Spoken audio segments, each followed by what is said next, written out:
দেখে ফেললাম রায়ান রাফি পরিচালিত নতুন ওয়েব সিরিজ ব্ল্যাক মানি।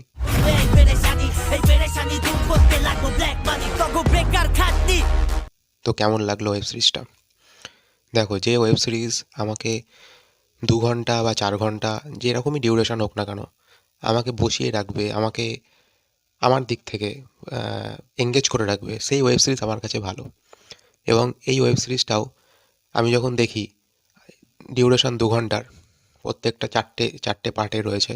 কোনোটা 22 মিনিট, কোনোটা 25 মিনিট, কোনোটা 30 মিনিট, কোনোটা 40 মিনিটের ডিউরেশন। তো ওয়েব সিরিজটা দেখতে দেখতে আমি বোর ফিল করিনি। ওয়েব সিরিজটার গল্প খুবই হয়তো এক্সট্রা অর্ডিনারি নয়, খুবই হয়তো সাধারণ, কিন্তু ডিরেক্টর যেভাবে দেখিয়েছে, কিন্তু প্রত্যেকটা সিজনে যেভাবে প্রত্যেকটা একটা একটা করে প্লট যেভাবে শেষ হচ্ছে, একটা করে টুইস্ট দিয়ে দিচ্ছে বা সামথিং কিছু একটা ছেড়ে দিচ্ছে, তো সেদিক থেকে তখন ওয়েব সিরিজটা দেখতে গিয়ে 2 ঘন্টা টাইম ওয়েস্ট করা যায় এবং তখন মনে হয় না যে আমার 2 ঘন্টা টাইম নষ্ট হলো।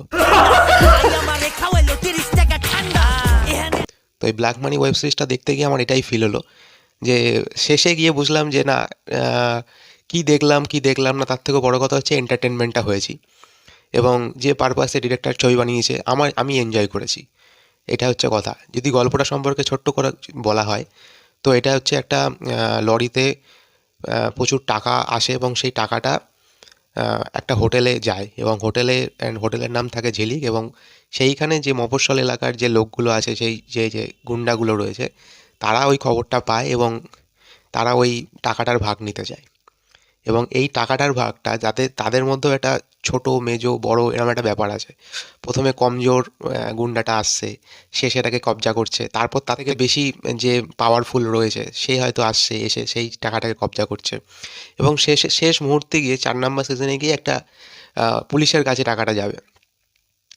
এবং এই সিজনটা দেখার পরে আমি বুঝতে পেরেছিলাম যে লাস্ট সিজনে কি বুঝতে পেরেছিলাম এরপরে হয়তো এই ব্যাপারটা ঘটবে, সেটা আমি প্রেডিক্ট করতে পেরেছি। যে প্রেডিক্ট করতে পারিনি এমনটা নয়, তবে বলবো যে এখানকার গল্পটা ওয়াইজ যে চরিত্রগুলোকে এই গল্পের মধ্যে রাখা হয়েছে, তারা প্রত্যেকেই আমার মনে হয়েছে যে তাদের চরিত্র ওয়াইজ বেস্ট। এবং পাভেল পাভেল যে গুল্লুর ক্যারেক্টারটা করছে, সেই চরিত্রটা আমার ভালো লেগেছে।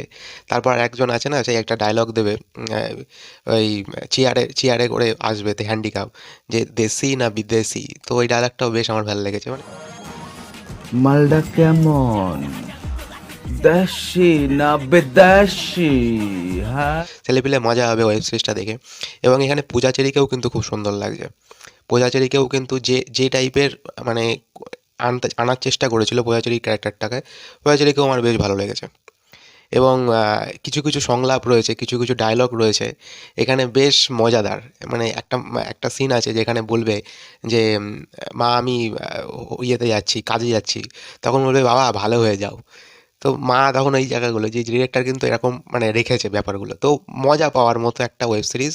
এবং 2 ঘন্টার ওয়েব সিরিজ দেখে আমার কখনোই মনে হয়নি আমি খুব বোর ফিল করেছি, আমি এনজয় করেছি। এবং লাস্টে একটা জায়গা যেটা আমার সত্যিই খুব হাস্যকর লেগেছে, মানে আমরা বলিউডের সিনেমাগুলো দেখে বড় হয়েছি, সেখানে পুলিশ মানেই একটা ধরো সিঙ্গাম বা একটা ধরো ব্যাপার। এবার এখানে পুলিশের ক্যারেক্টারটাকে এমন করে দিয়েছে, আমার মনে হয় যারা পুলিশে চাকরি করতে চাইবে তারা ওই ক্যারেক্টারটা দেখার পর মনে হবে যেন হ্যাঁ ওই প্রফেশনটায় যাবো না। মানে ওই ক্যারেক্টারটা এমনই, প্রফেশনটা পুলিশের হাইটটা প্রথম প্রথম কথা ছোট, এবং পুলিশ রীতিমতো ভয় পাচ্ছে, রীতিমতো মানে গোলাগুলি দেখে ইয়ে করছে, ওই ক্যারেক্টারটা এমনভাবে সাজিয়েছে ডিরেক্টর। এবার আমার ওই জায়গাটায় বিশাল হাসি পেয়েছে যে পুলিশকে দেখে ধরো হয় কি, পুলিশ বা আর্মি যে সমস্ত প্রফেশনগুলো হয়, সেই প্রফেশনগুলোকে ধরো বলিউডে যেরকমভাবে দেখায় সেভাবে দেখে অনেকেই ছোটোবেলা থেকে ড্রিম করে যে না আমি এটা করব। হ্যাঁ, সিনেমাতে একটা ড্রিম ব্যাপার থাকে, সিনেমা থেকেই হয়তো সবার স্বপ্নটা আসে। তো ওইটার ক্ষেত্রে আমি আমি দেখছি পুলিশের ক্যারেক্টারটা যেরকমভাবে করেছে এখানে, এবার বেশ মজাদার, মজা লেগেছে, আমার বেশ ফানি লেগেছে।